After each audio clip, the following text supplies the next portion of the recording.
Lake Tahoe is a pristine alpine lake known for its clarity. Having come from the Midwest where the lakes were already greening, Lake Tahoe is just an extraordinary exception. The first thing anybody notices about this water is how clear it is. It's got a cobalt color. It comes to a light blue. It's still the same, but it's just gotten more crowded. But it's still a beautiful lake, and that's why we're doing the work that we're doing, is to try to preserve it as best we can.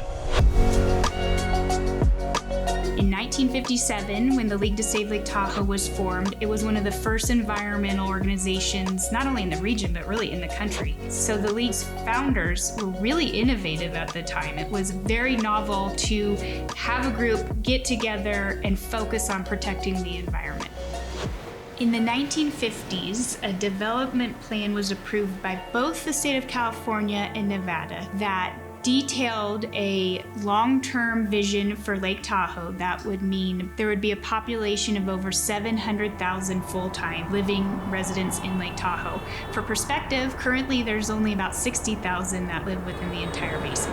Thanks to the League to Save Lake Tahoe, conservation efforts were mobilized to prevent this huge construction operation across Emerald Bay, which would have ruined the beauty of it, and the lake would never have been the same following.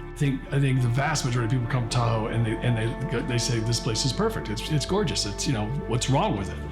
And then knowing what we know on being on the league, there are things wrong with it. Yeah, it's beautiful, but there's a lot of stuff going on here that you should know about. One of, if not the most important thing the league does well is use science to inform good policy and to identify the threats and then define good solutions.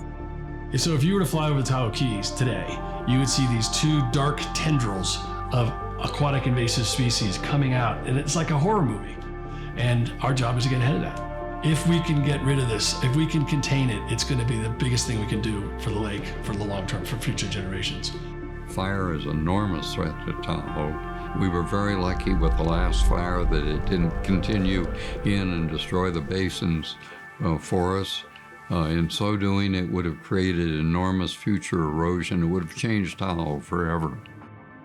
We are focused on making sure the lake is resilient in the face of these impacts. When people argue about what's best or not best for Lake Tahoe, the argument can always come back to what's going to keep Tahoe blue.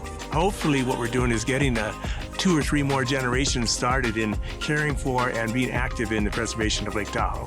If you love Lake Tahoe, there are so many ways that you could help keep Tahoe blue.